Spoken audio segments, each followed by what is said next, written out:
Assalamualaikum warahmatullahi wabarakatuh, Bapak Ibu semuanya ya. Di sini kembali lagi bersama Adesa Channel dalam topik yaitu pembahasan tugas ya modul 1 yaitu tugas modul 1 prinsip pengajaran dan asesmen umum ya bagi Bapak Ibu PPG guru tertentu tahun 2025 ya. Jadi Bapak Ibu akan nantinya mengerjakan 5 modul ya. Yang pertama yaitu prinsip pengajaran dan asesmen umum ya. Modul yang kedua yaitu tentang pembelajaran sosial emosional. Modul yang ketiga tentang pendidikan inklusif ya. Modul yang keempat tentang bimbingan konseling, dan yang kelima ada nanti pendidikan nilai ya. Kita bahas yang pertama itu tugas modul 1 ya. Di sini tugas modul 1 prinsip ya pengajaran dan asesmen umum. Tentu kita buatkan dulu nama kita Bapak Ibu ya, nomor UKG kita ya, instansi kita di mana, lalu LPTK kita, topik dan juga subtopiknya ya. Ini bisa dilihat nanti GTK-nya ya.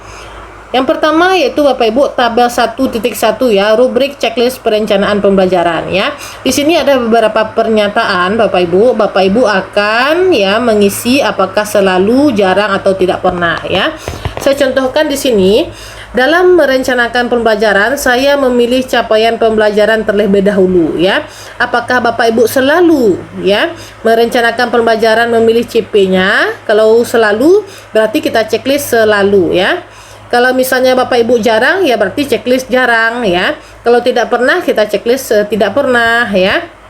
Jadi ini sesuai dengan pengalaman Bapak Ibu masing-masing ya. Yang kedua di sini Bapak Ibu ya, setelah memilih capaian pembelajaran ya CP, saya menurunkannya menjadi tujuan pembelajaran TP ya dan juga KKTP. Apakah selalu? Kalau selalu silakan Bapak Ibu checklist juga selalu ya. Jadi ini nanti akan Bapak Ibu isi ya. Kalau di ruang GTK itu nanti berbentuk PDF, nanti Bapak Ibu convert lah ke Word nanti filenya ya. Lalu yang ketiga, setelah menentukan KKTP, saya merancang asesmen untuk mengukur ketercapaian TP yang telah ditetapkan ya. Kalau saya buat selalu ya. Saya checklist selalu. Yang keempat, dalam merencanakan pembelajaran, saya merancang asesmen awal ya. Ya juga ya. Lalu yang kelima, tujuan pembelajaran dan asesmen saya gunakan sebagai dasar untuk merancang kegiatan pembelajaran ya. Selalu juga saya lakukan ya. Dan kegiatan pembelajaran saya rancang untuk mencapai tujuan pembelajaran juga selalu. Lalu saya merencanakan pembelajaran selanjutnya berdasarkan hasil asesmen formatif untuk memaksimalkan ketercapaian tujuan pembelajaran ya. Jadi setelah kita isi Bapak Ibu, setelah mengisi rubrik checklist ini, refleksikan bagaimana hasil rubrik tersebut berhubungan dengan pengalaman Bapak Ibu merancang pembelajaran ya. Jadi kita buat di sini dengan bahasa kita Bapak Ibu ya. Setelah Bapak Ibu ya refleksi kita di sini dari rubrik checklist perencanaan pembelajaran di atas, terlihat bahwa saya menerapkan langkah-langkah perencanaan pembelajaran ya.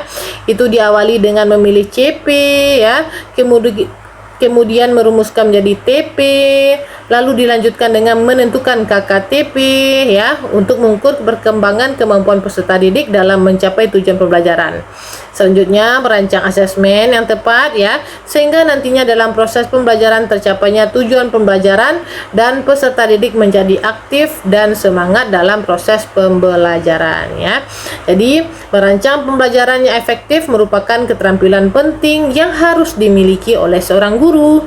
Untuk merancang hal tersebut, ada banyak strategi yang dapat dipelajari dan diterapkan di sekolah ya. Jadi pada topik ini kita akan membahas prinsip understanding by design sebagai salah satu pendekatan dalam perancangan pembelajaran ya.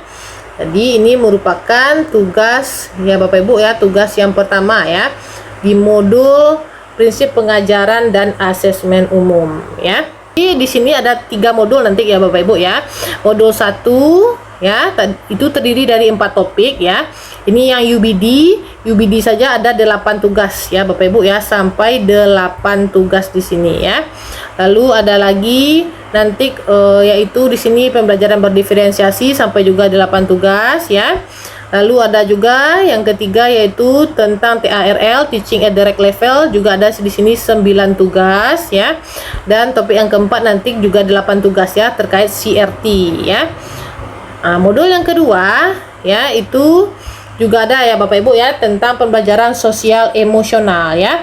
Topik 1 itu ada juga 7 tugas Bapak Ibu ya. Topik 2 di sini 5 tugas. Topik yang ketiga di sini 7 tugas ya. Dan yang ketiga yaitu modul yang ketiga tentang pendidikan inklusif ya. Di sini ada beberapa tugas juga, topik 1 dan topik 2 ada juga 6 tugas ya. Ini nanti akan kita bahas ya Bapak Ibu ya di live ataupun di YT kita ya, di YouTube kita Adi Yesa Channel. Semuanya akan kita bahas tentang persiapan PPG guru tertentu tahun 2025 ya. Dan ini merupakan contoh jurnal pembelajaranku ya. Baik itu jurnal pembelajaranku ya. Di sini menerapkan pendekatan teaching at direct level ya pada pembelajaran fisika kalau saya ya. Dan juga nanti di sini adalah jurnal pembelajaranku pengantar pendidikan anak berkebutuhan khusus ya. Dan juga ada salah satu juga contoh nanti jurnal pembelajaranku yaitu pengalaman yang bermakna dalam pembelajaran sosial emosional ya. Ini akan kami bahas semuanya di live nanti Bapak Ibu ya. Dan rekaman live itu nanti kami share lah kepada Bapak Ibu ya di YT kita ya, di YouTube kita yaitu Adi Yesa Channel. Semangat Bapak Ibu, silakan di-share ya, di komen dan di subscribe channel kami agar tidak ketinggalan info-info terkait PPG guru tertentu tahun 2025. Terima kasih.